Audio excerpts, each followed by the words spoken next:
এবং ভালো কথা অনেকগুলি আসলে বলা হয়নি, কিন্তু যেটা হচ্ছে যে জুলাই সনদ বাস্তবায়নের দাবিতে তিনি জনাব মামুনুল হক এখনও সক্রিয়। খেলাফতে মজলিসের আমির এবং বাংলাদেশ হেফাজতে ইসলামী বাংলাদেশের যুগ্ম মহাসচিব জনাব মাওলানা মাহমুদ মামুনুল হক, আপনাকে এবার অফিসিয়ালি আবার একটু স্বাগত জানাই। প্রশ্নে যেতে চাই আপনার অনুমতি নিয়ে। জি, ধন্যবাদ। আমরা যেতে পারি, আলহামদুলিল্লাহ। জি যারা আমাদের সাথে যুক্ত আছেন, আমিও আমার পক্ষ থেকে সকলকে স্বাগত জানাচ্ছি।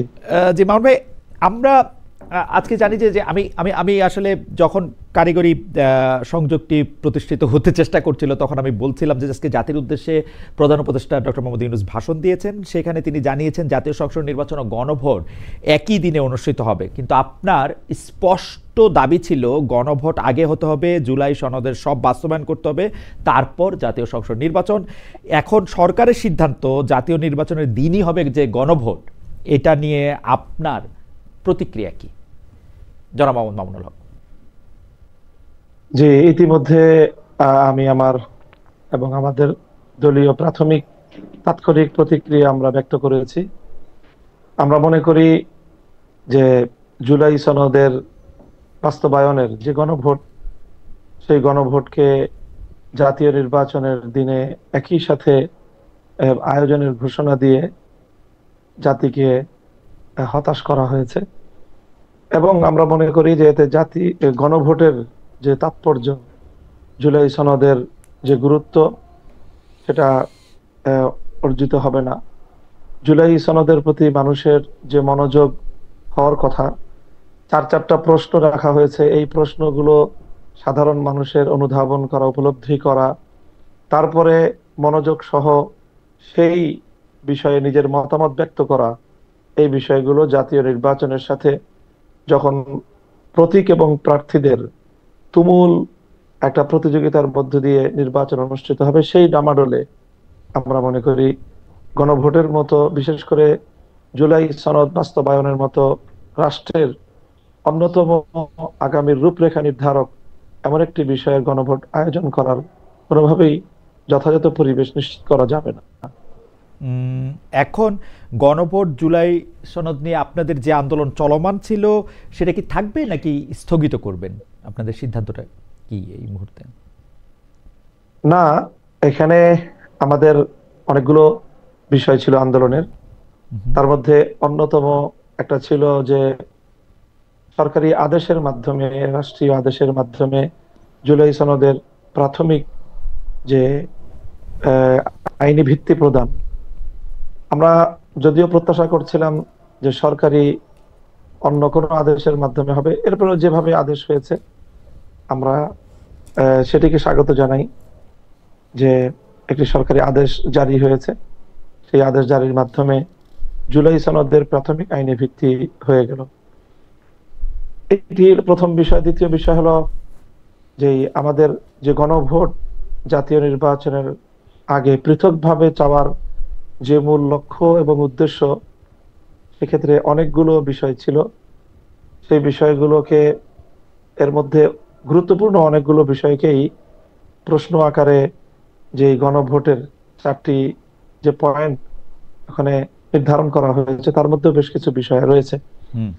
কাজেই সেই ক্ষেত্রে আমাদের আংশিক দাবি এখানে বাস্তবায়িত হচ্ছে, কিন্তু বড় দাবি যেটা ছিল যে গণভোটের যে গুরুত্ব, জুলাই সনদের যেই দাবি, সেই দাবির প্রেক্ষিতে যেভাবে গণভোট হওয়ার কথা, সেই গণভোটের তাৎপর্য হারানোর প্রেক্ষিতে আমরা এটাকে স্বাগত জানাতে পারছি না।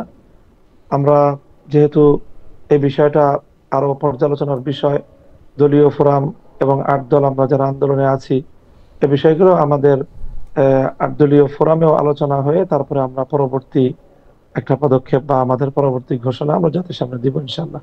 তার মানে আন্দোলন চলবে কি চলবে না সেটা আপনারা মানে সিদ্ধান্ত নিয়ে তারপরে জাতির সামনে আপনারা পরে জানাবেন। এই মুহূর্তে আন্দোলন স্থগিত থাকবে না চলবে, সেই ব্যাপারে আপনারা কোনো সিদ্ধান্ত নেন নাই? এই মুহূর্তে আমাদের যে কর্মসূচি আগে থেকে ঘোষণা করা আছে, সেই কর্মসূচিগুলো পালিত হবে এবং আগামী 16ই নভেম্বর আমরা একটি সম্মিলিত বৈঠকে সিদ্ধান্ত রয়েছে। আমরা আশা করছি সেখান থেকে চূড়ান্ত সিদ্ধান্ত আসবে। আপনারা অনেক বছর ধরেই বলছেন যে ক্ষমতায় যেতে পারলে ইসলামী শরিয়া মোতাবেক রাষ্ট্র আপনারা চালাবেন। আপনাদের দলের নাম থেকে খেলাফতের বিষয়টি স্পষ্ট হওয়া যায়, তার জন্যই রাজনীতি করছেন। আমাদের একটা ছোট্ট প্রশ্ন আছে যে জুলাই সনদ বাস্তবায়নের দাবিতে যে আপনারা সোচ্চার, এই জুলাই সনদের দাবি মানে বাস্তবায়নের সঙ্গে এই কাঙ্ক্ষিত ইসলামী শরিয়া বা খেলাফত কায়েমের কোনো অগ্রগতি সাধিত হবে কিনা, এটা আপনারা এরকম মনে করছেন কিনা? মানে জুলাই সনদ ও শরিয়া ভিত্তিক শাসনের কোনো সম্পর্ক রয়েছে কিনা? খেলাফতের যে ব্যবস্থা বা ইসলামী ব্যবস্থা, আমরা যেটা বিশ্বাস করি অ্যাজ এ মুসলিম, সেটা হলো যে আল্লাহ প্রদত্ত যে ব্যবস্থা, সেটাই মানব জাতির জন্য সবচেয়ে কল্যাণকর ব্যবস্থা। আদার্স অন্যান্য সেক্টরের মতো রাজনীতি, রাষ্ট্র ব্যবস্থা, শাসন ব্যবস্থার ক্ষেত্রেও ইসলামের চেয়ে উত্তম এবং সুন্দর কোনো ব্যবস্থা হতে পারে না। মানুষের সাম্য, মানবিক মর্যাদা, মানুষের মৌলিক অধিকার নিশ্চিত করার ক্ষেত্রে ইসলাম হলো সর্বশ্রেষ্ঠ ব্যবস্থাপনা এবং একমাত্র নির্ভুল ব্যবস্থাপনা। কাজে সেই ক্ষেত্রে ইসলামের যে বড় একটি মৌলিক চাহিদা, সেটি হলো মানব সমাজের মধ্যে সাম্য এবং ইনসাফ কায়েম হওয়া, বৈষম্য দূরীভূত হওয়া।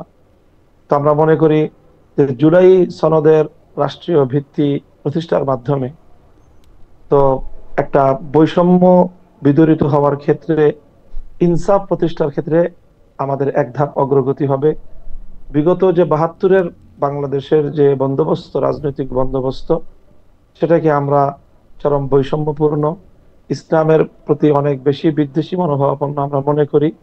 সেই জায়গাটা থেকে জুলাই সনদ অবশ্যই, যেহেতু এর মধ্যে অনেকটা ভারসাম্য আসবে, ইনসাফের, ন্যায় এবং ইনসাফ মানেই হলো ইসলামের প্রতি এক ধাপ অগ্রগতি। ওকে, মাওলানা মামুনুল হক, আপনি এই শরিয়া ভিত্তিক শাসন ব্যবস্থার যে কথা বলছেন, সেইটা আমি আগেও আপনাকে এই প্রশ্ন করেছিলাম, আবারও আপনাকে এই প্রশ্ন করতে চাই যে আপনারা যে শরিয়া শাসন চান, সেই রকম কোনো শরিয়া শাসন এই মুহূর্তে পৃথিবীর কোনো জায়গায় আসলে চলছে কিনা? সৌদি আরব, ইরান, আফগানিস্তান, তুরস্ক বা মিশর, এই রকম মালয়েশিয়া, ইন্দোনেশিয়া, কোথাও এই মডেলটা চলছে কিনা? আপনারা কোন মডেলটা আসলে অনুসরণ করতে চান? আমিও আগে যেরকম জবাব দিয়েছিলাম, আমার সেই প্রশ্নের একই রকম জবাব, যে সৌদি আরব বা মিডিল ইস্টের যে দেশগুলো আছে, সংযুক্ত আরব আমিরাত, কুয়েত, এই সকল দেশগুলোতে শরিয়ার একটা দিক তারা ফলো করে। বিচার ব্যবস্থা, তারা শরিয়ার অনেকগুলো বিধিবিধান সেখানে কার্যকর রয়েছে। রাজনৈতিক যেই তার যে মডেল, সেটা খুব আংশিকভাবে ইরান কিছুটা ফলো করার চেষ্টা করে। ইরানের ধর্মীয় বিশ্বাসের দিক থেকে আমাদের সাথে যথেষ্ট মতপার্থক্যের জায়গা আছে। তুরস্ক, তারা যেই জায়গায় ছিল, একেবারেই সম্পূর্ণ ধর্মকে সিদ্ধান্তের মাধ্যমে রাষ্ট্র থেকে উৎখাত করা হয়েছিল, সেখান থেকে আবার তারা সেই খেলাফতে উসমানিয়ার দিকে ফিরে যাওয়ার পদক্ষেপ নিচ্ছে এবং চেষ্টা করছে বলে তাদের নানা আয়োজনের দ্বারা এটা প্রতীয়মান হয়। এই সব রাষ্ট্রের পাশাপাশি সাম্প্রতিক ইমারাতে ইসলামিয়া, আফগানিস্তান নতুন যে সংযুক্তি ইসলামী শরিয়া বাস্তবায়নের ক্ষেত্রে, তারাও যথেষ্ট উন্নতি এবং অগ্রগতি অর্জন করেছে, কিন্তু তারাও এখনো কাঙ্ক্ষিত সকল বিষয়ে পরিপূর্ণ, সকল বিষয়ে শতভাগ সাফল্য অর্জন করেছে এটা বলার সময় এখনো হয়নি। কাজেই সেই বিবেচনায় বর্তমানে প্রচলিত বা পৃথিবীর কোন রাষ্ট্রকেই আমি নিরঙ্কুশ ভাবে আমার মডেল অথবা আমার অনুসরণীয় দৃষ্টান্ত হিসেবে আমি উপস্থাপন করব না, বরং আমরা খেলাফতে রাশেদার যে শাসন ব্যবস্থা কোরআন সুন্নাহ এবং ইতিহাস থেকে আমরা পাই, সেটাই হলো আমাদের মডেল। আরেকটু যদি পরিষ্কার করতেন যে আপনার স্কুল, মানলাম যে পৃথিবীর কোনো রাষ্ট্রকে আপনি মডেল হিসেবে নিচ্ছেন না, আদর্শ হিসাবে আপনি কাকে নিচ্ছেন? কারণ স্কুল অফ থটসেও আমরা নানা সময় নানা জনের মধ্যে মত পার্থক্য দেখি যে ইসলাম ধর্ম অনুসরণ করলে, আপনি ইরানের কথা বললেন, আফগানিস্তান বা সৌদি আরবের কথা বললেন, এখন হাশেমি, উমায়া, খোলাফায়ে রাশিদিনের কথা বললেও সেইটাও আবার মানে যেহেতু ওসমান রাদিয়াল্লাহু আনহুর সময় থেকে এটি একটি উমায়াদের জায়গা থেকেও আমরা একটা আলাদা স্কুল অফ থটস দেখি, যেটা আপনি আসলে অনেক বেশি জানেন। তো সেই স্কুল অফ থটসের মধ্যে আপনারা আসলে কোন স্কুল অফ থটস অনুসরণ করবেন যদি আপনারা রাষ্ট্র ক্ষমতায় আসেন? স্কুল অফ থটস বলতে আমাদের যে ফিকহের ক্ষেত্রে, হুম হুম মানে আমরা যে ফিকাহ মানি, ইসলামের ফিকাহ মানার ক্ষেত্রে স্কুল অফ থটসের এটা পার্থক্য, সেটা শুধুমাত্র ইসলামী ফিকহের ক্ষেত্রে চারটা স্কুল অফ থটস আছে, এবং হুম চারটার বাইরে হুম আরেকটা স্কুল অফ থটস বর্তমান সময়ে বিশ্বজুড়েই জনপ্রিয়তাও আছে। সেটি হলো যেটাকে সালাফি হুম একটি স্কুল অফ থটস আমরা বলতে হুম পারি। এই পাঁচটি স্কুল অফ থটস বর্তমানে পৃথিবীতে চলছে ফিকহের ক্ষেত্রে। হুম আর যদি ইসলামী আকীদার বিশ্বাস সহ বলি, তাহলে মৌলিকভাবে দুটি পার্থক্য বা দুটি এখানে ভাগ, একটা হলো শিয়া আর একটা হলো সুন্নি। এই সুন্নির মধ্যে কিন্তু সমস্ত স্কুল অফ থটস গুলো একীভূত। তো আমরা সেই জায়গায় কোনোভাবেই শিয়া মডেলকে আমরা বিশ্বাস, চিন্তা, দর্শনের ক্ষেত্রে অনুসরণ করি না। আমরা সুন্নি থটসটাকে অনুসরণ করি। এবং রাষ্ট্রবিজ্ঞান ক্ষেত্রে, রাষ্ট্রবিজ্ঞান এবং রাজনীতির ক্ষেত্রে এই স্কুল অফ থটস গুলোর মধ্যে কোনো ভেদাভেদ নেই। এখানে সুন্নি যেই মতবাদ, যেটা কোরআন সুন্নাহ ভিত্তিক, সেটাকে আমরা আমাদের মডেল বলে এবং আমাদের স্কুল অফ থট হিসেবে আমরা অনুসরণ করি।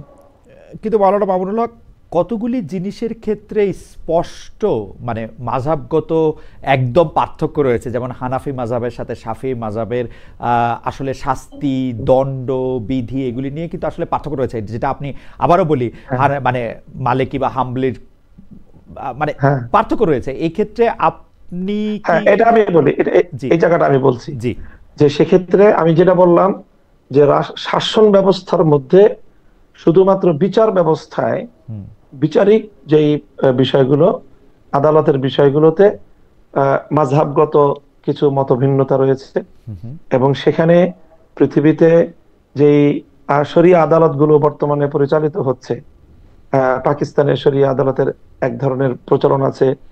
ইভেন আমাদের পার্শ্ববর্তী ভারতেও হুম যে আপনার ফ্যামিলি বা পারিবারিক আদালত হিসাবে যে আদালত আছে, সেই আদালতেও কিন্তু রাষ্ট্রীয়ভাবে সেটা সমর্থিত এবং রাষ্ট্রীয়ভাবে সেটা পরিচালিত। সেখানেও এক ধরনের স্কুল অফ থট অনুসরণের একটি বিষয় রয়েছে। তারপরে মিডিল ইস্টে যে শরিয়া আদালতগুলো আছে, হুম হুম সেগুলো একটা মাযহাবকে অনুসরণ করে।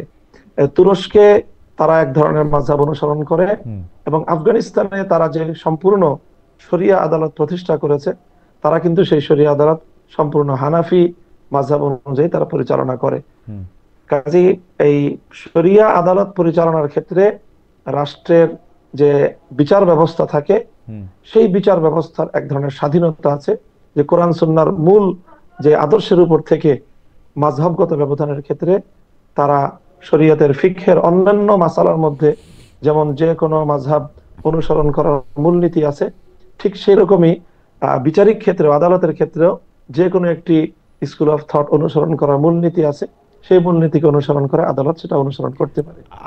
আমি পরবর্তী আলাপে যাই, কারণ আপনার কাছে অনেক প্রশ্ন রয়েছে, কিন্তু আমরা আশা করব যেগুলি বিষয়ের মধ্যে থেকে মানুষের সরাসরি সম্পর্ক রয়েছে, যেমন নারী শিক্ষা, নারী কর্ম, অন্য ধর্মাবলম্বীদের প্রতি ব্যবহার, সেক্ষেত্রে যেহেতু মাযহাবগত পার্থক্য রয়েছে কোরআনের না, বিভিন্ন বিষয় আমি বলি খালেদ জি ভাই, একটু বলি, জি বলেন। আপনি যে এই তিনটা পয়েন্ট উল্লেখ করলেন, জি নারী শিক্ষা, জি নারী কর্ম এবং অন্য ধর্মাবলম্বীদের জি অধিকার, এই জায়গাগুলোতে মাযহাবের তেমন কোনো ব্যবধান নেই। আচ্ছা, আমার মনে হয় এগুলো সব মাযহাবী। আমার মনে হয় যে আপনারা কোনটা অনুসরণ করবেন সেটা নিশ্চয়ই বলবেন, এবং অর্থনৈতিক অবস্থা, বিচারিক ব্যবস্থা, তারপরে হচ্ছে পাঠ্যক্রম, বৈদেশিক যে সম্পর্ক, সেসব ক্ষেত্রে আপনারা নিশ্চয়ই এগুলি পরিষ্কার করবেন, এবং আমরা কি সেগুলি আপনারা অবশ্যই, নিশ্চয়ই অবশ্যই। সেগুলি নিশ্চয়ই আপনারা স্পষ্টভাবে বলবেন যে এটার ক্ষেত্রে যখন আপনারা নির্বাচনের ক্ষেত্রে যাবেন। আমি পরবর্তী প্রসঙ্গে যাই, সেটি হচ্ছে যে গত কয়েক মাস ধরে আপনি জানেন যে হেফাজতে ইসলামের আমির জামায়াতে ইসলামীকে নিয়ে একের পর এক নেতিবাচক বক্তব্য দিচ্ছেন। আমি যদি একটু পরে বলি যে উনি বলছেন জামায়াতের ইসলাম মদিনা নয়, মওদুদির ইসলাম, জামায়াতের আকিদা সহি নয়, জামায়াত কাদিয়ানীদের চেয়েও ভয়ঙ্কর, জামায়াত ইমানের বড় ডাকাত, এসব বলে তিনি জামায়াতকে ভোট দিতে নিষেধ করছেন। আপনি হেফাজতের আমিরের বক্তব্যকে বলছেন ব্যক্তিগত মন্তব্য। এই বক্তব্য যদি সংগঠনেরও নাও হয়, এই বক্তব্যগুলি নিয়ে আপনার ব্যাখ্যা বা মূল্যায়ন কি, আমি এটা জানতে চাই। যে মিডিয়ায় আমরা নিউজটা এরকম দেখতে পাই যে হেফাজত এখন কিছুটা বিএনপির দিকে, আর হেফাজত নেতাদের রাজনৈতিক দলগুলি কিছুটা জামায়াতের সঙ্গে। আপনি যদি একটু আমাদের একটু বলতেন যে জামায়াতকে যেভাবেই তিনি বলছেন হেফাজতের আমির জনাব শাহ মহিবুল্লাহ বাবুনগরী, তার বক্তব্যটাকে আপনি ব্যক্তিগত মন্তব্য বললেও যেহেতু তিনি একটি আপনাদের অরাজনৈতিক সংগঠনের আমির, সেটাকে আপনারা আসলে কিভাবে দেখেন? তো উনি যেহেতু অরাজনৈতিক ব্যক্তিত্ব, তার বক্তব্যগুলো অরাজনৈতিক, এবং তিনি তার ধর্মীয় বিশ্বাসের জায়গা থেকেই এই বক্তব্যগুলো দিয়েছেন। হ্যাঁ, বক্তব্যগুলোর মধ্যে কিছু বিষয় আছে যে বিষয়গুলো একটা উপমা, হ্যাঁ, একটা বিষয় হলো একটা এক্সাম্পল অথবা কোন একটা দৃষ্টান্ত বর্ণনা করা হয়। রূপক অর্থের একটা বিষয় আমরা জানি ব্যবহারিক ক্ষেত্রে আছে। যেমন আমি দৃষ্টান্ত হিসেবে একটা কথা বলি, যেমন আমাদের মধ্যে অনেক বড় একজন ইসলামিক স্কলার, এই বিগত শতাব্দীর, আল্লামা জাহেদ কাউসারি তার নাম। তার একটা খুব জনপ্রিয় একটা মন্তব্য আছে, সেটা হলো আল্লাহ মাযহাবিয়াতু কান্তারাতুল্লাহ দীনিয়া, যে মাযহাবকে অস্বীকার করা এটা ধর্মকে অস্বীকার করারই একটা সিঁড়ি। তো অথচ আমরা কিন্তু এটা বলি না, আমাদের দৃষ্টিভঙ্গিগতভাবে আমরা এটা বলি না যে যে মাযহাব মানে না সে দিন মানে না, এমনটা কিন্তু বলি না। কিন্তু ওনার এই কথাটা, এটা হলো একটা সুদূর প্রসারী রূপক অর্থের এবং পরবর্তী একটা পরিণাম বিবেচনায় তিনি এই কথাটি বলেন।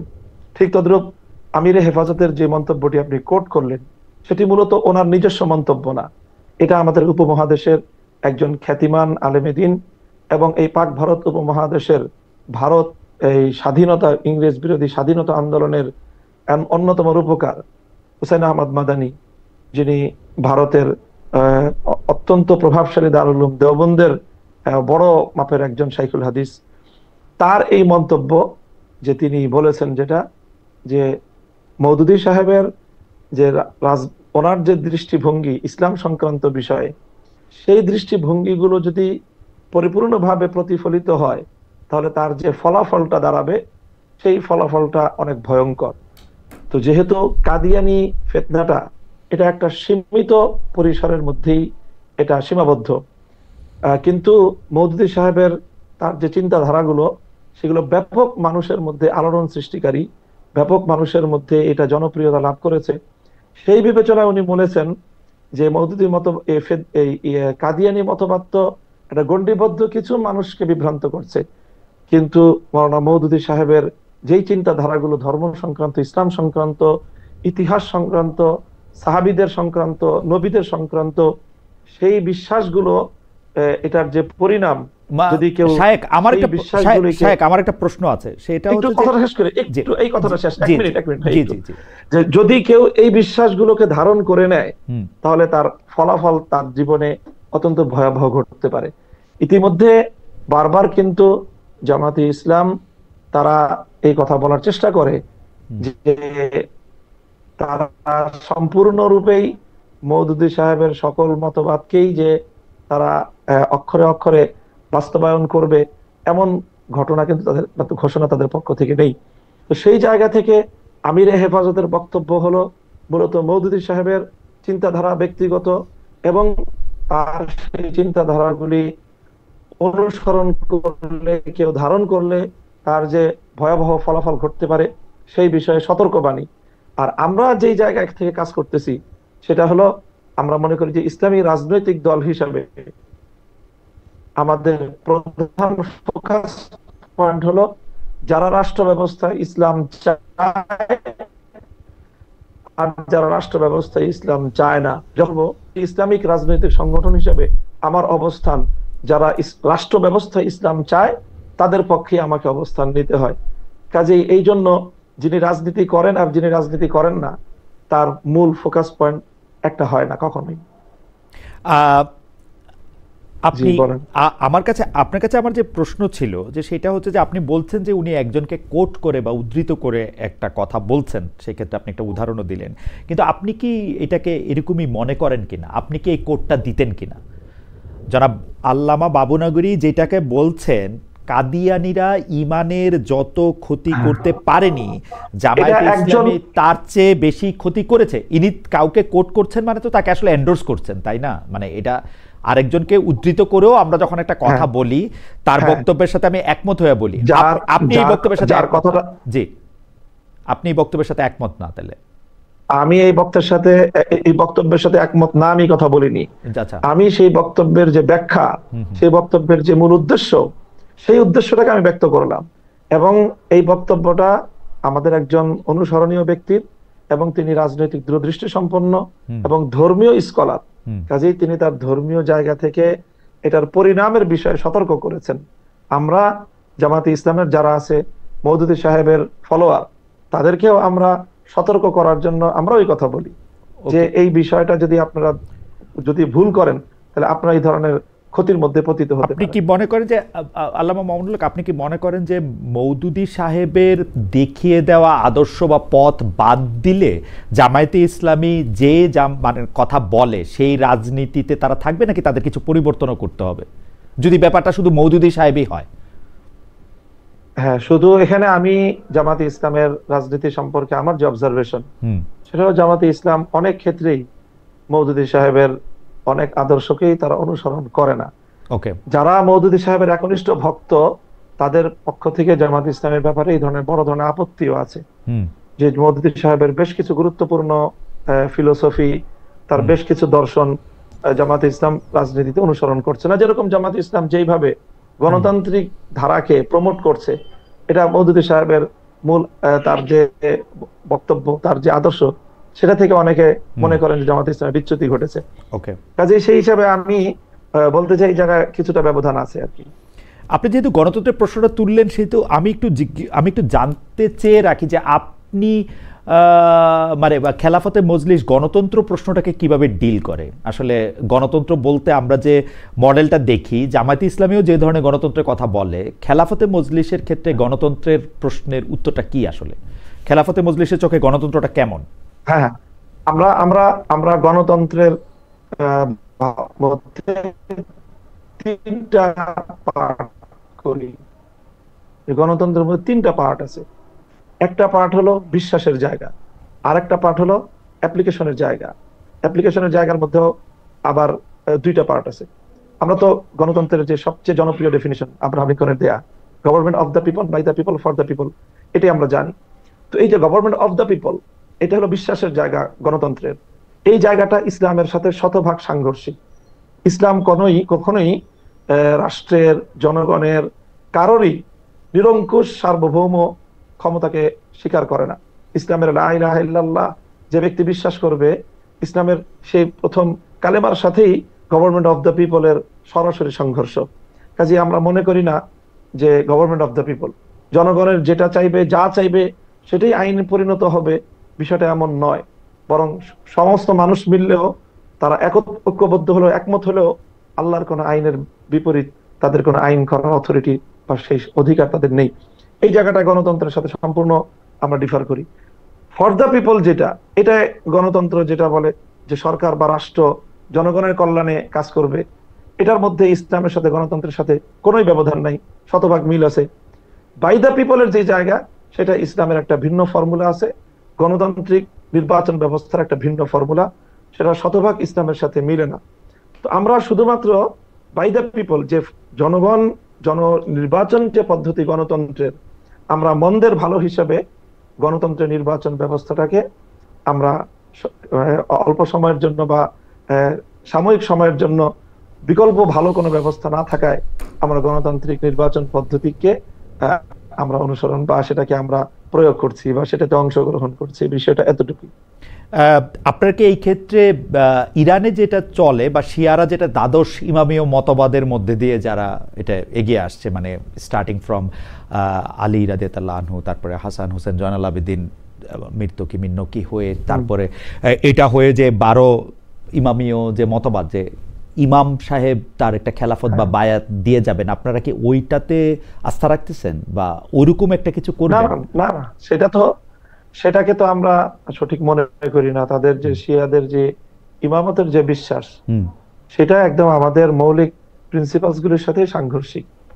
সেটার সাথে আমাদের বিশ্বাস বা কর্মের কোনো সম্পর্ক নেই। তাহলে আপনারা কিভাবে করবেন এটা? আপনারা গণতন্ত্রকে মেনে নিচ্ছেন, মানে আপনারা গণতান্ত্রিকভাবে নির্বাচিত হয়ে খেলাফতের দিকে এগুলি কি মানে মডিফাই করব, মডিফাই আমরা মডিফাই করব, ধরা যাক, মানে নির্বাচন ব্যবস্থাটাকে মডিফাই করব। সেটা কিরকম হবে? ধরেন আপনি খলিফা নির্বাচিত হলেন, তাহলে আপনি কি বায়াতটা দিয়ে যাবেন আরেকজন খলিফাকে? সেটা না না না না না না, সেটা হবে কেন? সেটা কি আমরা যেটা করব সেটা হলো সর্বপ্রথম আমাদের যে শরিয়া ভিত্তিক নির্বাচন ব্যবস্থার যে ফর্মুলা, আমরা প্রথমে নির্বাচন কমিশনটাকে আমরা এখানে সংস্কার করব। নির্বাচন কমিশনের দায়িত্ব নির্ধারণ করব। নির্বাচন কমিশনের দায়িত্ব হবে ভোটার আইডি কার্ড প্রণয়ন করা। এখন যেটা দেয় ন্যাশনাল আইডি কার্ড, রাষ্ট্রের মধ্যে দুই ধরনের আইডি কার্ড থাকবে, একটা হবে এনআইডি আর একটা হবে ভিআইডি। ন্যাশনাল আইডি কার্ড রাষ্ট্রের সকল নাগরিকরা পাবে, ভোটার আইডি কার্ড রাষ্ট্রের সকল নাগরিকরা পাবে না। রাষ্ট্রের ভোটার আইডি কার্ড পাবে দুটো ক্রাইটেরিয়ার উপর ভিত্তি করে। একটা ক্রাইটেরিয়া হবে হলো যে একজন মানুষ যার মধ্যে এই সঠিক শাসক নির্বাচন করার মতো সেই দক্ষতা, সেই যোগ্যতা, সেই ধরনের ক্যাপাবিলিটি যার প্রমাণ হবে পরীক্ষার মাধ্যমে যে কোনো একটা, এটা হলো একটা ক্রাইটেরিয়া। মানে দ্বিতীয় ক্রাইটেরিয়া হবে যার মধ্যে জি একটু যদি মানে আমাদের দর্শকদের উদ্দেশ্যে বা আমাদের জন্য যদি একটু ছোট ছোট করে বলেন, মানে একটা পরীক্ষার মাধ্যমে শাসক নির্বাচনে ভোট দেওয়ার ক্ষমতা আছে কিনা সেটা নির্বাচিত করা হবে, তাই তো? হ্যাঁ, একটা পরীক্ষার মাধ্যমে বলতে কোনো একটা ক্রাইটেরিয়া দেওয়া থাকবে, হয়তো শিক্ষাগত যোগ্যতার বিভিন্ন বিষয় এবং সার্টিফিকেশনের রাষ্ট্রীয় একটা আয়োজন থাকবে। সেই রাষ্ট্রীয় আয়োজনগুলির মাধ্যমে এখন যেমন একজন মানুষ ভোটার ন্যাশনাল আইডি কার্ড পায় কিভাবে? ন্যাশনাল আইডি কার্ড কিন্তু পাওয়ার জন্য তার স্থানীয় একটা প্রশাসনিক, তারপরে জনপ্রতিনিধি, যে স্থানীয় সরকারের একটা মিনিমাম সেখানে তার একটা লাগে, মানে সেখান থেকে সত্যায়ন লাগে। ঠিক ওরকম কোন একটা আয়োজন থাকবে, যে সত্যায়নের মাধ্যমে, একটা যাচাই বাছাইয়ের মাধ্যমে একজন ভোটারের প্রথম ক্রাইটেরিয়া তাকে উত্তীর্ণ হতে হবে যে হ্যাঁ, তিনি একজন যোগ্য শাসক নির্বাচন বা যোগ্য শাসক বাছাই করার মতো তার মিনিমাম যোগ্যতা এবং দক্ষতা তার মধ্যে আছে। এই যোগ্যতাটা অর্জনের জন্য তাকে একটা বিশেষ শিক্ষায় শিক্ষিত হতে হবে, তাই তো? বা ধরেন ক্লাস 5 পর্যন্ত পাস করলো বা 10 পর্যন্ত পাস করলো, ওরকম কিছু? সেটা সময়ের প্রয়োজন হিসাবে এটাকে বাস্তবতার নিরিখে নির্বাচন করতে হবে যে শিক্ষাগত যোগ্যতাটা এখানে লাগবে কি লাগবে না, শিক্ষাগত যোগ্যতার বিষয়টা এখানে প্রয়োজন হবে কি হবে না, এটা ইসলাম নির্ধারণ করে দেয়নি। ইসলাম যেটাকে নির্ধারণ করেছে যে অবশ্যই ভোটারকে এই যোগ্যতা রাখতে হবে যে সে সঠিক শাসক নির্বাচন করার মতো যোগ্যতা তার থাকতে হবে। ওকে, সেই ক্ষেত্রে কি তাকে সবাইকে, মানে যারা ভোটার হবে তাদের সবাইকে মুসলমান হতে হবে, মানে ওরকম কোনো কিছু কি থাকবে? না না, অমুসলিমরাও পারবে? অমুসলিমরা যদি তাদের মধ্যে ওই ধরনের, তাদেরকে যদি রাষ্ট্র নির্বাচন করে বা ব্যবস্থা করে, সেটা রাষ্ট্রের সিদ্ধান্তের, নির্বাহী সিদ্ধান্তের বিষয় থাকবে। সেই সিদ্ধান্তের আলোকে যদি সেটা হয়, তাদেরকে তাদের একটা মতামত নেওয়ার যদি অবকাশ রাখা যায়, সেটা রাখার অপশন থাকবে। আর দ্বিতীয় যে ক্রাইটেরিয়া থাকবে সেটা হলো যে আমানতদারিতা থাকতে হবে, যে নৈতিকতা, নীতি নৈতিকতার ন্যূনতম মানে একজন মানুষকে উন্নীত হতে হবে, যার দ্বারা এমন কোন অপরাধ বা এমন কোন অভিযোগ যার ব্যাপারে প্রমাণিত হবে যে তিনি ব্যক্তি স্বার্থে, দলীয় স্বার্থে অথবা অন্য কোনো স্বার্থের কারণে যোগ্য ব্যক্তিকে চেনার পরেও, জানার পরেও অযোগ্য ব্যক্তিকে শাসক হিসেবে তিনি যাকে মতামত দিতে পারেন, এরকম ব্যক্তিও ভোটার আইডি কার্ড পাবে না। এই দুটি ক্রাইটেরিয়া, একটা হলো হ্যাঁ, মানে একটা হচ্ছে যে এক ধরনের যোগ্যতা, শাসক নির্বাচনে তার যোগ্যতা আছে কিনা, আরেকটা হচ্ছে যে মানে তার নৈতিক জায়গা থেকেও সে আসলে কতটা তৈরি এইটা করার জন্য। আমি ছোট ছোট দুই তিনটা প্রশ্ন করতে চাই। নারীরা কি এই জায়গায়, বা যারা ইসলাম ধর্ম অবলম্বন করে না সেটা আপনি বললেন, তারাও কি এই যোগ্যতা অর্জন করতে পারবে? যদি এটা মানে নারীরা তো অবশ্যই পারবে, এখানে নারী পুরুষের কোনো ভেদাভেদ নাই, নারী পুরুষের ভেদাভেদ নাই, পুরুষ কোনো ভেদাভেদ নাই, নারী এবং পুরুষ সকলেই একেবারে নির্বিশেষে ওকে, এই যোগ্যতা অর্জন করতে পারবে। আচ্ছা, এই ক্ষেত্রে আমার প্রশ্ন হচ্ছে যে আপনি যেহেতু অনেক দিন ধরে বিষয়গুলি নিয়ে ভাবছেন, আপনি ক্লাসেও পড়ান বিষয়গুলা নিয়ে মানুষদের, আপনার কাছে কি মনে হয় আপনার এই ক্রাইটেরিয়নে বাংলাদেশে এখন কত সংখ্যক ভোটার থাকতে পারে? আমরা 18 কোটি বাংলাদেশের মধ্যে। অবশ্যই ভোটার সংখ্যা অনেক কমে আসবে। জি বাংলাদেশে বর্তমানে 18 কোটি মানুষের মধ্যে ভোটার আছে 12 কোটির মতো। জি, হয়তো সেই ক্ষেত্রে এটা আরো অর্ধেকের কমে নেমে আসবে, এই হতে পারে। যারা ভোটার হবেন তাদেরকে কি রাষ্ট্র কোনো বাড়তি সুবিধা দিবে, বেতন বা অন্য কোনো কিছু? না, না, ওরকম কোনো কিছু না, না, আচ্ছা, কোনো বাড়তি সুবিধা তারা পাবে না। আপনি এইটা ইন্টারেস্টিং। আপনি বলছেন যদি খেলাফতে মজলিসের পক্ষ থেকে রাষ্ট্র গঠন করা সম্ভব হয় বা খেলাফতে মজলিসের জোটের পক্ষ থেকে রাষ্ট্রের রাষ্ট্র যেভাবে গঠিত হবে সেটাতে যদি অবদান রাখা সম্ভব হয়, সেই ক্ষেত্রে আপনারা ভোটার পদ্ধতি বা ভোট পদ্ধতি আপনারা সংস্কার করবেন। সেই ক্ষেত্রে কারা ভোট দিতে পারবে? সেটা আমি আমি আমি এটা বলি নাই। জি, তাহলে আপনি আমাদের এখন যে জোট, জি আমাদের যে এখন আন্দোলন, এটা হলো বর্তমান বাংলাদেশের জুলাই বিপ্লব পরবর্তী এই মুহূর্তের যে বাংলাদেশ, এই বাংলাদেশের সার্বিক পরিবেশ অনুযায়ী আমরা এই মুহূর্তেই চূড়ান্ত খেলাফা রাষ্ট্রের দিকে যাওয়ার পদক্ষেপ এক ধাপেই নিতে পারবো, এটা আমরা মনে করি না। আমাদেরকে এটার জন্য আরো সময় নিতে হবে, মানুষকে এটার জন্য আরো প্রিপেয়ার করতে হবে, তারপরে ধাপে ধাপে আমাদেরকে সেই পর্যায় পর্যন্ত যেতে হবে। ওকে, আপনি ধাপে ধাপে এখানে যেতে চান, তবে আপনার লক্ষ্য হচ্ছে যে এরকম একজন ভোটার যেটি আসলে ইসলামের সাথে সম্পর্কযুক্ত, ওরকম একটা ভোটার তালিকা করা, যেখানে একটা ভিআইডির প্রস্তাব আপনি করছেন, যেখানে ভোটার আইডেন্টিফিকেশন কার্ড হবে, শুধুমাত্র একজন নাগরিক হইলেই তিনি ভোট দিতে পারবেন, ব্যাপারটা এরকম না হইতে পারে। সেটা হওয়ার ক্ষেত্রে কি কি ক্রাইটেরিয়ান হবে সেটা হয়তো আলোচনার মাধ্যমে পরবর্তী সময় সিদ্ধান্তের মাধ্যমে সেটি ঠিক করা হবে। আপনাকে ধন্যবাদ। আমি পরবর্তী প্রসঙ্গে যাই যে আপনি মানে এই সরকার, অনেকেই মানে ব্যাপারটা এরকম করে বলেন যে ডক্টর মোহাম্মদ ইউনূস সরকারই আসলে আপনাদের কাবুল যাওয়ার ব্যবস্থা করে দিয়েছিলেন বা কাবুল যেতে দিয়েছিলেন, এর জন্য নিশ্চয়ই আপনারা ধন্যবাদও দিয়েছেন। আমাদের যে অন্তর্বর্তী সরকার আছে, অর্থাৎ ডক্টর ইউনূসের সরকার, আপনাদের মাধ্যমে তালেবান সরকারকে কি কোনো বার্তা দিয়েছিল? আপনারা এর মধ্যে সংবাদ মাধ্যমে বলেছেন যে তালেবান সরকার আপনাদের মাধ্যমে বাংলাদেশ সরকারের কাছে অনুরোধ করেছে যাতে ঢাকায় তাদের কূটনৈতিক মিশন সক্রিয় করা যায়। মানে এই বিষয়ে কোনো আপডেট আপনারা জানাতে পেরেছেন কিনা তালেবান সরকারকে? মানে তালেবান সরকার আপনাদের কাছে কি চেয়েছে সেটা আপনারা আমাদের জানিয়েছেন। বর্তমান অন্তর্বর্তী সরকার যে আপনাদেরকে আফগানিস্তানে বা কাবুলে পাঠালেন বা যেতে দিলেন, সেই ক্ষেত্রে তাদের কোনো দাবি ছিল কিনা ডক্টর ইউনূস সরকারের আফগানিস্তান সরকারের কাছে বা তালেবান সরকারের কাছে? আমাদের আফগান সফরের ব্যাপারে, ইমারাতে ইসলামিয়ার সফরের ব্যাপারে বর্তমান সরকারের কোনো ভূমিকা তো দূরের কথা, এটা তাদের জানারও বিষয় না। কারণ আমরা এখানে বাংলাদেশে আফগানিস্তানের তেমন কোনো এখানে দূতাবাসও নেই, ভিসা প্রসেসিং এর আয়োজনও এখানে নেই। আমরা এটা যুক্তরাজ্যের একটা প্রতিষ্ঠানের মাধ্যমে লন্ডনের মধ্যস্থতায় সেখান থেকে আমাদের ভিসা প্রসেসিং হয়েছে, এবং বাংলাদেশ থেকে যেহেতু সরাসরি কাবুলে যাতায়াতের কোনো উপায়ও নেই, এজন্য আমরা বাংলাদেশ থেকে যাইও নি এবং সোজাসুজি বাংলাদেশে আমরা আসতেও পারিনি। কাজেই এটার সাথে সরকার অথবা সরকারি কোনো কর্তৃপক্ষের ন্যূনতম কোনো সম্পর্কই নেই। এখানে আমরা সম্পূর্ণ ব্যক্তি উদ্যোগে, ব্যক্তি ইচ্ছায় এবং যুক্তরাজ্য ভিত্তিক একটা সংস্থার মধ্যস্থতা এবং তাদের আয়োজনে সেখানকার কাবুল সরকারের আমন্ত্রণ সেই সংস্থার মাধ্যমে আমাদের কাছে এসেছে, আমরা সেভাবে গিয়েছি। সেখান থেকে সেই রাষ্ট্রের গুরুত্বপূর্ণ ব্যক্তিবর্গ তারা বাংলাদেশের সাথে কূটনৈতিক সম্পর্ক স্থাপনের আগ্রহ ব্যক্ত করেছে। আমরা সেই বার্তা প্রেসের মাধ্যমে বর্তমান সরকারের কাছে আমরা পৌঁছে দিয়েছি। আপনাদের আফগানিস্তান যাওয়ার সময় বা কাবুল যাওয়ার সময় আপনারা সরকারের কাউকে আপনারা ইনফর্ম করেন নাই যে আমরা আসলে আফগানিস্তান যাচ্ছি বা আফগানিস্তানের বা কাবুল সরকারের সাথে কথা বলতে চাচ্ছি? সেটা আপনারা এটা বলেন নাই? না। ওকে,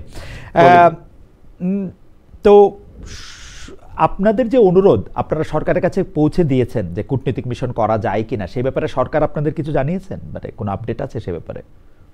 না, এই ব্যাপারে আমাদের কাছে কোনো আপডেট নেই। আমরা এমনিতে অফিসিয়াল ভাবে খোঁজ খবর নিয়েছি, তো অফিসিয়াল ভাবে ওই রকম যে অফিসিয়াল জবাব যে হ্যাঁ তাদের সাথে আমাদের আফগানিস্তানের একটা ছোট্ট অফিস ঢাকায় আছে, সেখানে এক দুইজন ব্যক্তিও আছেন, তাদের সাথে যোগাযোগ আছে, তারা চেষ্টা করছে।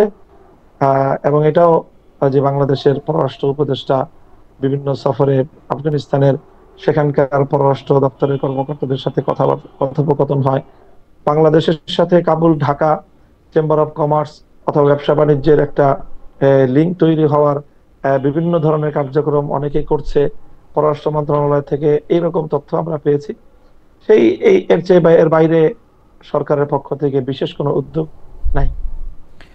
আপনারা যখন কাবুল সফরে গিয়েছেন জনাব মামুনুল হক, আপনি জানেন যে তার পরের মাসেই প্রথমবারের মতো ভারত সফর করে গিয়েছেন আফগানিস্তানের পররাষ্ট্রমন্ত্রী আমির খান মুত্তাকি।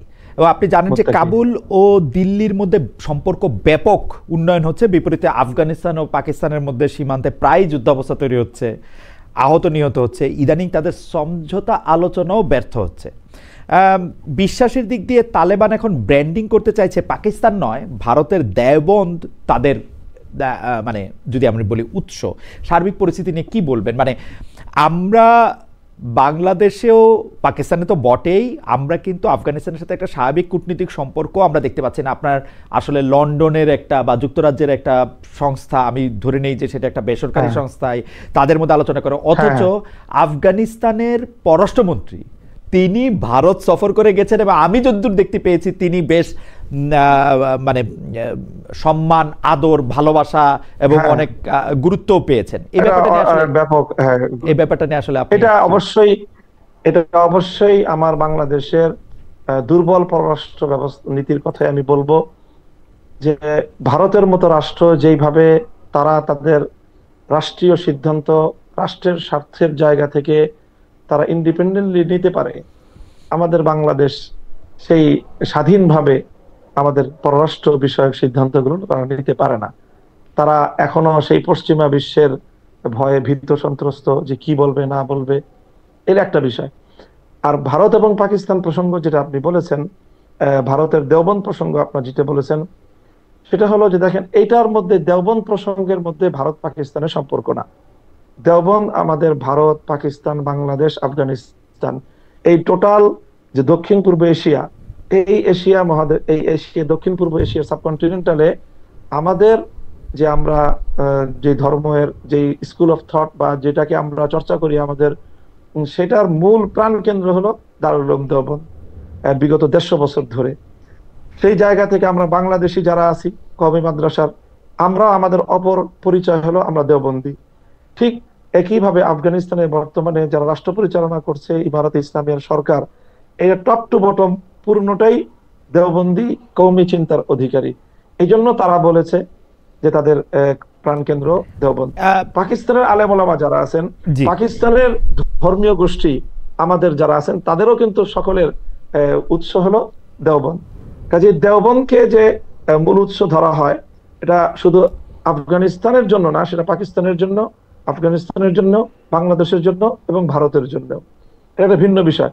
বাকি পাকিস্তানের সাথে তাদের যে সীমান্ত বিরোধ, এইটা হলো তাদের একটা সীমান্তের জটিলতার একটা বিষয়, যেটা পাকিস্তানের যে সীমান্ত প্রদেশ, সেই সীমান্ত প্রদেশের মুসলমানদের, উপজাতীয়দের, তাদের যে একটা দীর্ঘদিনের যে আকাঙ্ক্ষা, দাবি ইসলামী রাষ্ট্রের প্রতিষ্ঠা এবং ইসলামী শাসন ব্যবস্থা কার্যকর করার, সেটা নিয়ে পাকিস্তান সরকার সাথে স্থানীয় সীমান্ত প্রদেশীয় যে তাহরিকে তালেবান পাকিস্তান টিটিপির সাথে একটা সংঘাতের বিষয়, সেটা নিয়ে আফগানিস্তান সরকারের সাথে পাকিস্তান সরকারের একটা দ্বিধাদ্বন্দ্ব বা কখনো উত্তেজনার সৃষ্টি হয়।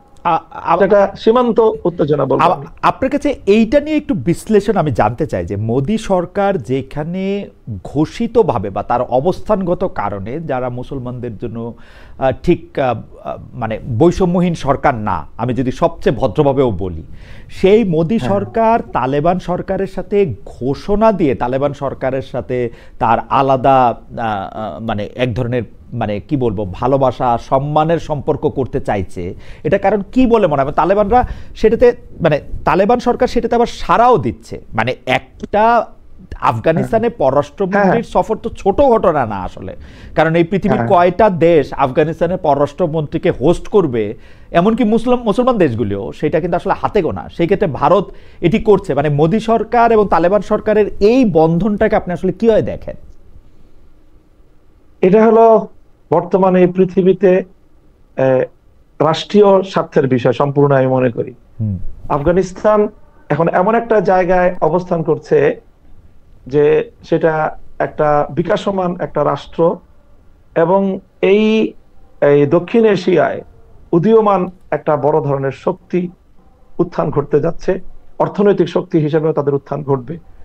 তো এই জায়গায় আপনার ভারতের চিরপ্রতিদ্বন্দ্বী চীন কিন্তু আফগানিস্তানে নিজেকে এমন ভাবে তাদের সাথে সম্পৃক্ত করে ফেলেছে, আফগানিস্তানের বিশাল যে ভূখণ্ড 6.5 লক্ষ বর্গ কিলোমিটারের, বিপুল পরিমাণ সেখানে খনিজ সম্পদ, এবং নতুন একটা বিকাশমান একটা রাষ্ট্র হিসেবে সেখানে বিপুল অর্থনৈতিক ইনভলভমেন্টের যে সুযোগ, এই সুযোগটা একচেটিয়া চায়না নিচ্ছে। তো ভারত চায়নার প্রতিযোগিতায়, ভারত দেখছে যে সে যদি তার সেই হিন্দুত্ববাদ দিয়ে পড়ে থাকে, সে চায়নার প্রতিযোগিতায় এতটাই পিছিয়ে পড়বে যে সে এখানে উপমহাদেশে তার নেতৃত্ব এবং তার অর্থনৈতিক স্বার্থ সে ধরে রাখতে পারবে না।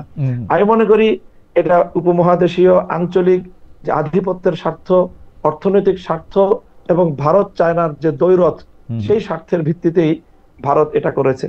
আর তালেবান বা ইমারাত যেটা করেছে সেটা হলো তাদের এখন এই মুহূর্তের প্রয়োজন হলো পৃথিবীতে যে কোনো রাষ্ট্রের সাথে তাদের যে একটা স্বাভাবিক যে তাদের কূটনৈতিক এবং বাণিজ্যিক সম্পর্ক, সেটা ভারত, আমেরিকা, রাশিয়া, চায়না যেই তাকে তাদেরকে অ্যাক্সেস দিবে, তার সাথেই তারা অগ্রসর হয়ে গিয়ে এই বন্ধুত্বের হাত তারা বাড়িয়ে দিবে, তাদের পলিসি। যারা মামুনুল হক, এখন যদি এরকম হয় যে মোদী সরকার মানে আফগানিস্তানের থেকে তো অর্থনৈতিকভাবে বাংলাদেশের সাথে সম্পর্ক উন্নয়ন বা বাংলাদেশের সাথে স্বাভাবিক বাণিজ্যের যে বিগ ব্রাদার রোলটা ভারত এতদিন প্লে করে আসছে, সেইটা তো ভারতের জন্য খুব গুরুত্বপূর্ণ। এখন ভারত যদি চায় যে এই অঞ্চলে আপনি যেটা চায়নার কথা বললেন ব্যালেন্সটা আনার জন্য, ভারত যদি চায় জামায়াতে ইসলামী এবং হেফাজতে ইসলামীর সমন্বয়ে বা খেলাফতে মজলিসের নেতৃত্বে বাংলাদেশেও একটা সরকার আসুক যেটা তালেবান সরকারের মতো, তো সেই ক্ষেত্রে কি আপনারা ভারতের এই প্রস্তাব বা ভারতের এই সাহায্য লুফে নেবেন? অনেকে আবার বলতেছেন যে ভারত এরকম চাচ্ছে এরকম একটা সরকার বাংলাদেশে হোক। আপনার কাছে কি মনে হয় যে যদি আমরা স্বাভাবিকভাবেই, ভারত আমাদের সবচেয়ে ঘনিষ্ঠ প্রতিবেশী রাষ্ট্র, বাংলাদেশের অলমোস্ট 80 থেকে 90% এলাকাই ভারতের সাথে সীমান্ত লাগোয়া, আমরা কখনোই ভারতের সাথে বৈরিতা চাইতে পারি না। তো ভারত যদি আমাদের সাথে বিগ ব্রাদার স্বরূপ আচরণ পরিহার করে, আমাদের উপর এই আগ্রাসনী মনোভাব যদি তারা পরিহার করে, বন্ধুত্ব সুলভ আচরণ যদি তারা সাম্যের ভিত্তিতে গড়ে তুলতে চায়, এবং সেটা আমি মনে করি অবশ্যই ইসলাম যেহেতু সর্বক্ষেত্রেই ভারসাম্যপূর্ণ, ইসলামী ব্যবস্থা যেহেতু সবচেয়ে বেশি সাম্যের ইনসাফপূর্ণ, এই জন্য ভারত যদি এটা রিয়েলাইজ করে যে আসলে বাংলাদেশে ইসলামী শাসন ব্যবস্থা প্রতিষ্ঠা হলে বাংলাদেশের সাথে তাদের ন্যায় ভিত্তিক সম্পর্ক প্রতিষ্ঠার ক্ষেত্রে সহায়ক হবে, সেটা যদি তারা এই শুভবুদ্ধি যদি তাদের মধ্যে হয়, আমরা তাদেরকে ওয়েলকাম জানাবো। আমার মনে হয় যে যেই মানে যে ভূ রাজনীতির কথা আপনি আসলে বললেন, চীনের বাস্তবতায়, পাকিস্তানের বাস্তবতায় এবং অন্যান্য জায়গায়, সেক্ষেত্রে ভারত হয়তো আপনাদের এই প্রস্তাব আপনাদেরকে দিতেই পারে যে বাংলাদেশে এরকম একটা সরকার হলে তাদেরও হয়তো সুবিধা আছে। যাই হোক, সেটা আপনার কথায় পরিষ্কার, যদি ভারতের জায়গা থেকে এই শর্ত পরিবর্তন করে তাহলে আপনাদেরও কোনো বাধা আসলে নাই ভারতের সাথে আলাদা করে আলাপ চালিয়ে যাওয়ার। স্বাভাবিকভাবে আমাদের কারোর সাথে স্থায়ী সম্পর্ক, বন্ধুত্ব বা শত্রুতার স্থায়ী সম্পর্ক নেই। ওকে, আপনি স্থায়ী বন্ধুত্ব বা শত্রুতার কথা বলছেন। আমি আবার একটু পাকিস্তানে যাই। পাকিস্তানে যে নিষিদ্ধ ঘোষিত সংগঠন যেটা কথা আপনি বললেন, তেহরিকি তালিবান বা টিটিপি, সেই টিটিপি প্রতিরোধ পাকিস্তান সামরিক বাহিনীকে অনেক সময় দিতে হচ্ছে। সেখানে এক ধরনের গৃহযুদ্ধের পরিস্থিতিও দেখা যাচ্ছে। এতে পাকিস্তানি সেনাদের হাতে নিহত টিটিপি সদস্যদের মধ্যে কয়েকজন বাংলাদেশিও পাওয়া গেছে। বিষয়টি আপনি কিভাবে দেখছেন? যারা যাচ্ছেন সেখানে তাদের প্রতি আপনার আহ্বান কি থাকবে?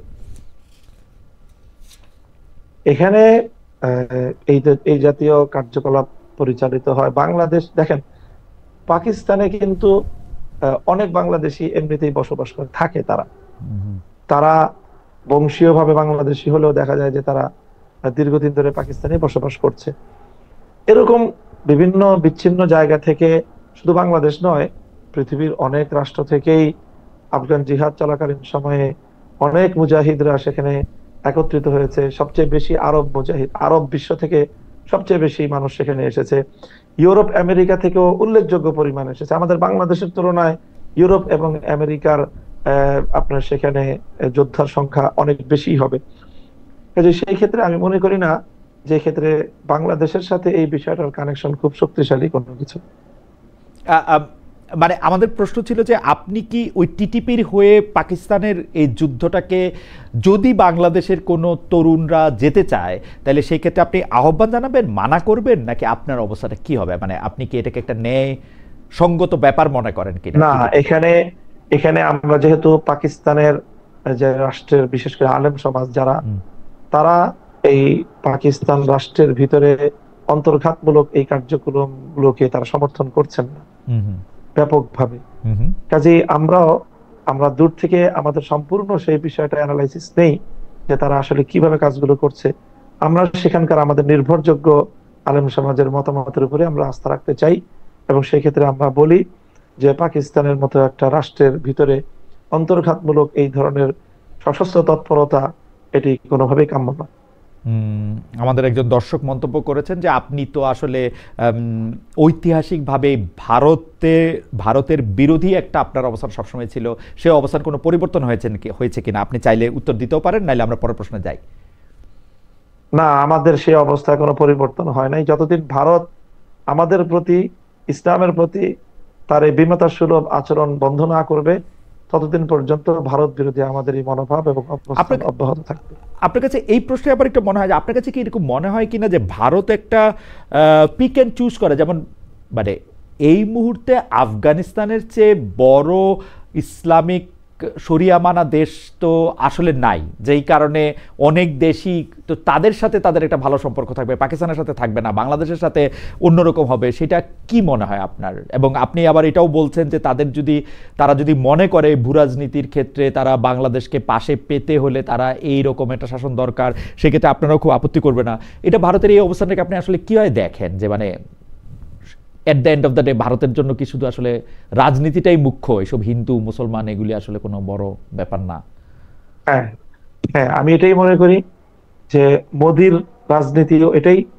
সেই হিন্দুত্ববাদকে উস্কে দিয়ে যে কংগ্রেসের ভারতে যে একটি ঐতিহ্যবাহী একটি শান্তিপ্রিয় এবং কি বলে অংশগ্রহণমূলক যে রাজনীতি, সেটার বিপরীতে হিন্দুত্ববাদকে উস্কে দিয়ে এই বিজেপির যে উত্থান, তারা তাদের ইন্টারনাল ভারতে তারা সেই রাজনীতিটা করে। এক্সটার্নাল তাদের যে পলিসি, এটা সম্পূর্ণ ভিন্ন। ওকে, সেখানে তারা ওই ওই বিবেচনা তারা করছেন। স্পষ্ট আপনার কথা। কাবুল থেকে ফিরে এসে আপনি প্রথম আলোতে একটি সাক্ষাৎকার দিয়েছিলেন, সেখানে আপনি বলেছেন যে তালেবান সরকার যে নারী শিক্ষার পথ রুদ্ধ করে রেখেছে সেটা আপনার পছন্দ হয়নি। আপনি নারী শিক্ষা, নারীদের কেরিয়ার, চাকরি বাকরি, ব্যবসা বাণিজ্য এসব নিয়ে আপনার দলের ইশতেহার বা অবস্থানটা আমাদের জানাবেন কিনা? বাংলাদেশ জামায়াত ইসলামের আমির সম্প্রতি নারীরা কম কাজ করার ক্ষেত্রে মানে নারীদের 5 ঘন্টা কাজ করলেই পারিশ্রমিক পুরো দেওয়া হবে এটি বলেছেন।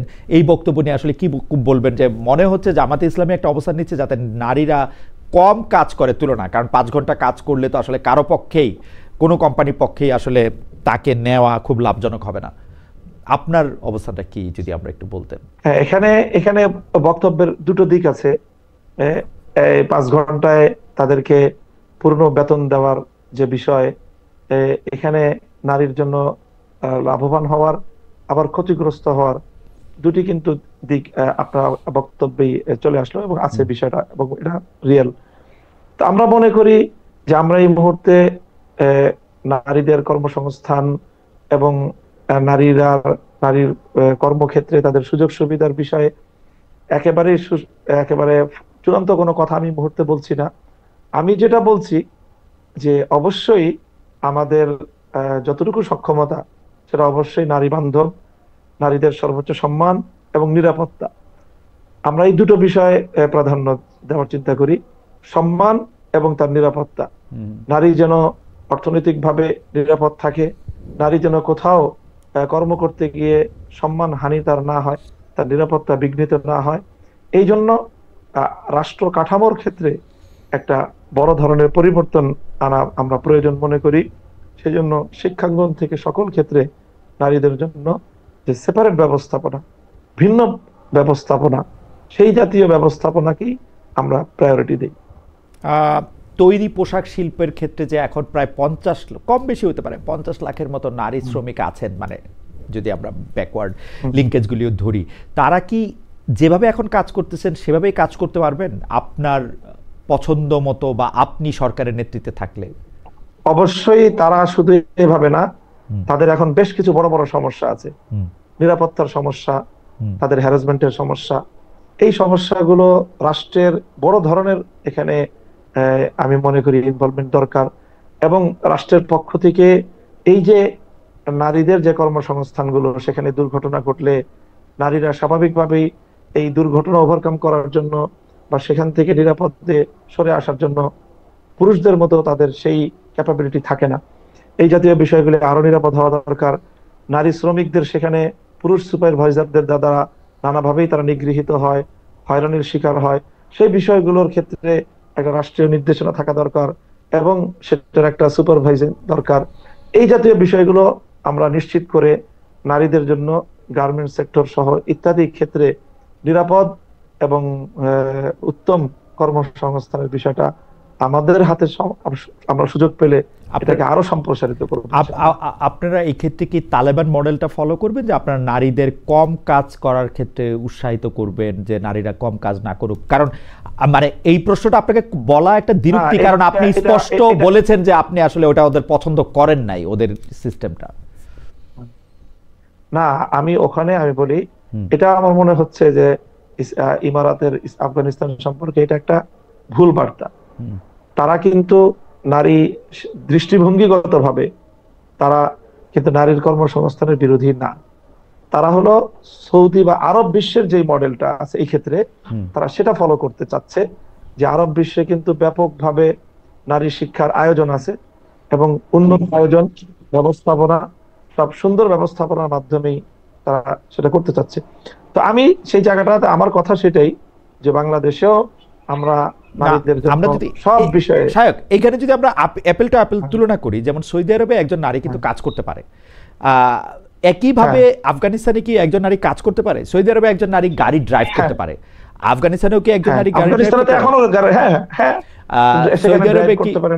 সৌদি আরবে কি যারা নারীরা আফগানিস্তানে ড্রাইভ করে আমি নিজেই দেখেছি। জি, নারীরা সেখানে ড্রাইভ করছে, নারীরা মার্কেটিং করে, তাদের আলাদা মার্কেট আছে, আলাদা মার্কেট, তারা ব্যবসা বাণিজ্য, মার্কেটটা আলাদা, সেখানে বিক্রেতাও নারী। হ্যাঁ, এরকম মার্কেট তারা প্রতিষ্ঠা করেছে। আবার কমন মার্কেটেও নারীদের কেনাকাটা সবকিছু স্বাভাবিক। মানে একটা আরব বিশ্ব বলতে আমরা যদি এখন সৌদি আরব বা মিশর বা তিন জায়গা থেকে যদি আমরা উদাহরণ নেই, ইরানে একটা নারীর যেরকম অধিকার, আফগানিস্তানেও নারীদের সেরকমই অধিকার আছে। হ্যাঁ, আচ্ছা, অধিকারটা ঠিকই আছে, শুধু শিক্ষার ক্ষেত্রে তারা এখনো পর্যন্ত কোনো ভালো সন্তোষজনক ব্যবস্থা তারা করতে পারে। মানে শিক্ষাটার ক্ষেত্রে তারা নারী শিক্ষার বিপক্ষে বা না, না, দৃষ্টিভঙ্গিগতভাবে বিপক্ষে না, তারা আন্ডার প্রসেসিং। তারা নারীদের জন্য যেই ধরনের শিক্ষা ব্যবস্থা, শিক্ষার আয়োজন তারা নারীদের জন্য, মানে কি সেটা আলাদা শিক্ষা ব্যবস্থা, ধরেন মানে পুরুষ আর নারী শিক্ষা ব্যবস্থা আলাদা, মানে আলাদা, মানে কাঠামোগতভাবেও আলাদা, আবার বিষয়বস্তুগত ক্ষেত্রেও আলাদা। যেমন নারীরা আসলে বিষয়বস্তুগতভাবে আলাদা না, মানে নারীরা কাঠামোগত আলাদা, শিক্ষা প্রতিষ্ঠান থাকবে, সবকিছু পড়াশোনা করবে নারীরা। ওকে, কিন্তু সেটা এখন তাদের কাছ থেকে আমরা, সেটা এখনো তারা শুরু করেন। হ্যাঁ, ওটা শুরু তারা বাস্তবায়ন করতে পারেনি। ওকে, সরকারি প্রাথমিক স্কুলে সঙ্গীত ও শারীরিক শিক্ষা বিষয়ে শিক্ষক নিয়োগের সিদ্ধান্ত নেয়ার পরে আবার বলা যায় আপনাদের আপত্তি, আপনাদের হুঁশিয়ারের মুখে সরকার এই নিয়োগ উদ্যোগ বাতিল করেছে। এখন সঙ্গীত চর্চা, সঙ্গীত শিক্ষা নিয়ে কিন্তু আসলে ইসলামের স্কুলগুলিতে আমরা আমরা তো আর এত ইসলাম জানি না, আপনাদের মুখেই শুনি যে এক একজন এক এক রকম কথা বলছেন। আপনাদের নেতিবাচক অবস্থানের কারণ কি? আপনারা ক্ষমতায় গেলে সঙ্গীত চর্চা, সঙ্গীতের অনুষ্ঠান নিয়ে আপনাদের অবস্থান কি হবে? কেন আমি এই কথা বলছি? কারণ আমি কিন্তু সৌদি আরবে কনসার্ট হতে দেখছি, আরব বিভিন্ন শিল্পীদের দুনিয়া মাতাতে দেখছি। আমি কিন্তু দেখছি যে অনেকে আবার এই কথাও বলছেন, মানে কোরআন হাদিস উদ্ধৃত করেই বলছেন যে আসলে সঙ্গীতের সাথে সরাসরি ইসলামের বিরোধ নাই, অশ্লীলতার সাথে আসে, সেটা সঙ্গীতের সাথে এই বিরোধটা না। আপনি একটু আমাদের বলবেন যে আসলে সঙ্গীত এবং শারীরিক শিক্ষা বিষয়ে বিরোধের জায়গা। জি, হ্যাঁ, শারীরিক শিক্ষা বিষয়ে, শিক্ষক নিয়োগের বিষয়ে আমাদের এখানে কোনো কনসার্ন নাই, আমাদের কোনো দ্বিমতের কোনো জায়গা নেই। শারীরিক শিক্ষা, যে পিটি করানো এই জাতীয়, এটা তো আমরা কোনোভাবেই এটার বিপক্ষে না। সঙ্গীতের যে বিষয়টা আপনি বললেন, সেখানে ইসলামের সঙ্গীতের জায়গায় দুইটা জিনিসের সাথে ইসলামের মতের ডিফার করে ইসলাম। একটা হলো যেটা আপনি বললেন যে অশ্লীলতা, আর একটা হলো যে সঙ্গীত বহির্ভূত যে বাইরের বাদ্যযন্ত্র, সেই বাদ্যযন্ত্রের ব্যবহারের ইসলামের আপত্তি আছে। সীমিত এক দুইটা বাদ্যযন্ত্রের বাইরে অন্যান্য বাদ্যযন্ত্রগুলোকে ইসলাম অ্যালাউ করে না।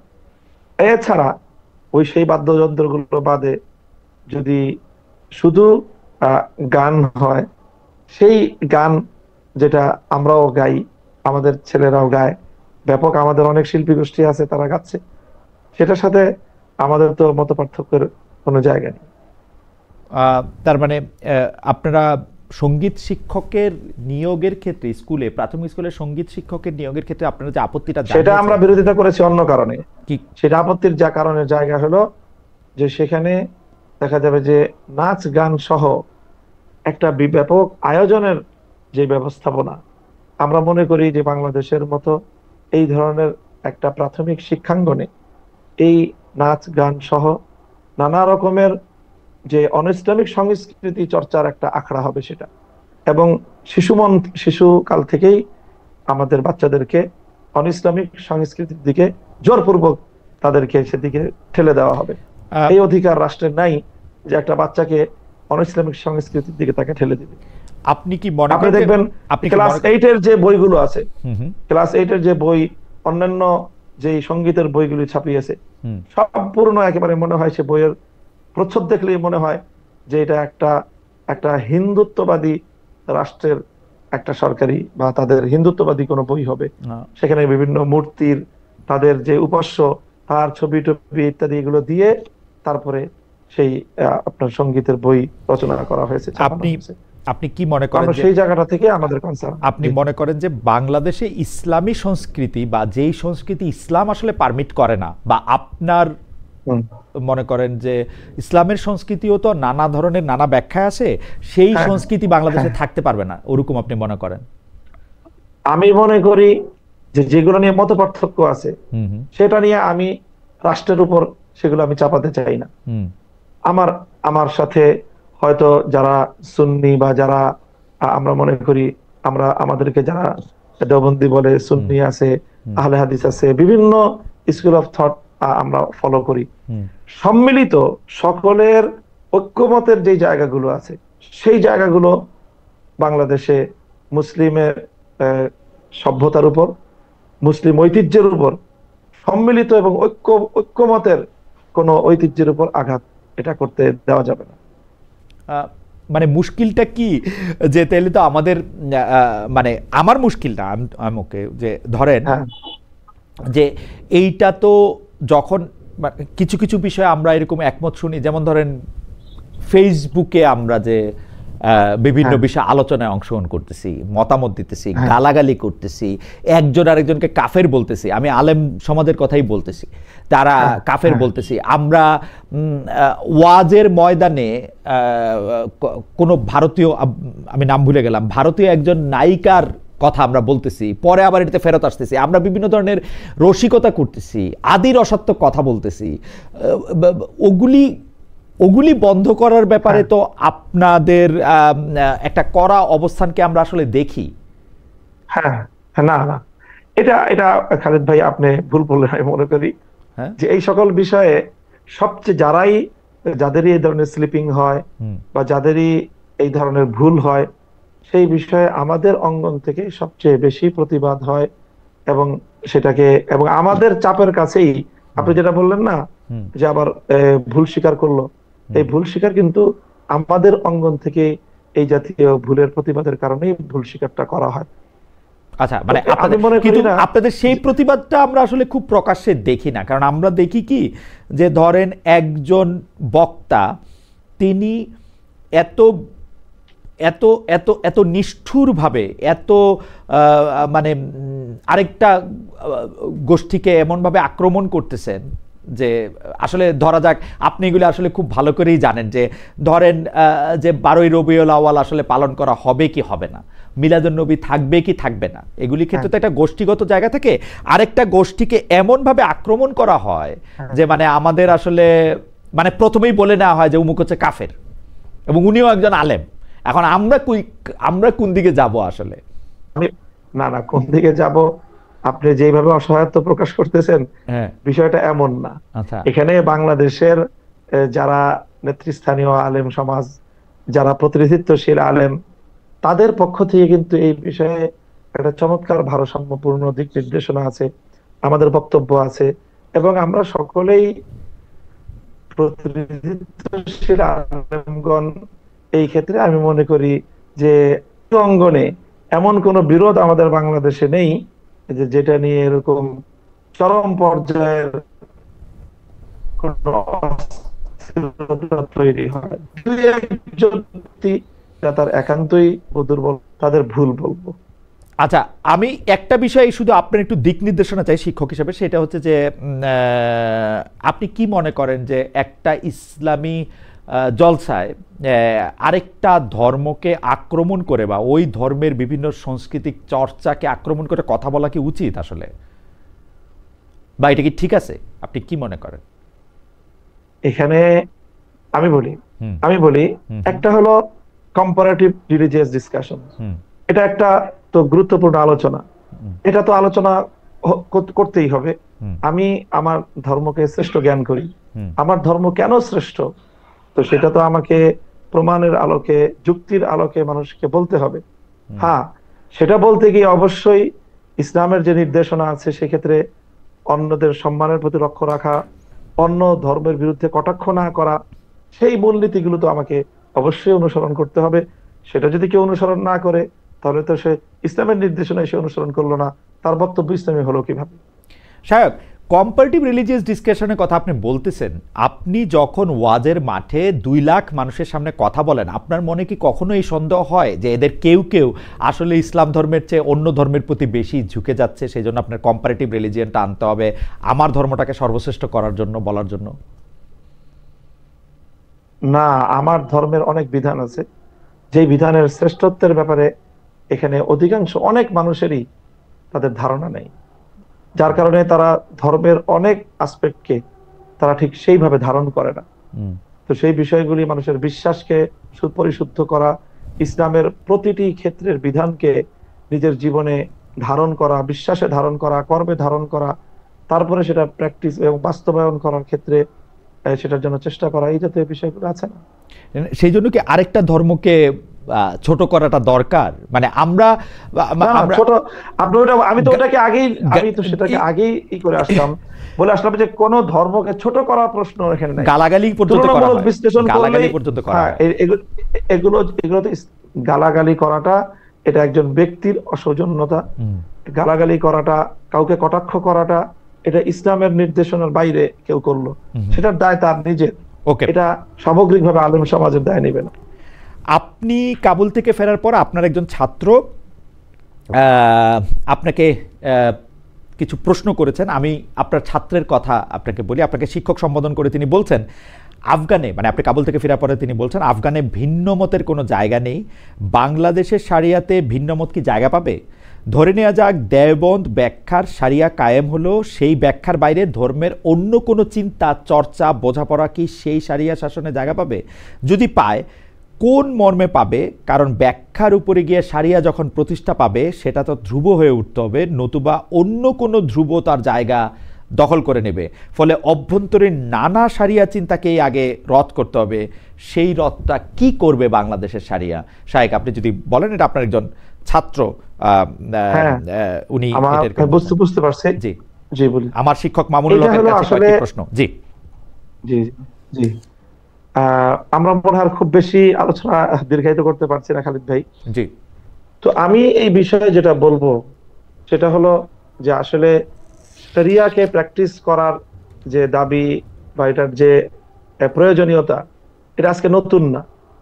এবং শরিয়া রাষ্ট্র ব্যবস্থায় শরিয়া অ্যাপ্লিকেশন বা শরিয়াকে বাস্তবায়ন করার এই আয়োজন, এটা আজকে নতুন না, বরং এটা পৃথিবীতে প্রায় আপনার 1300 বছর ধরে তো এটা বাস্তবায়িত একটা সত্য।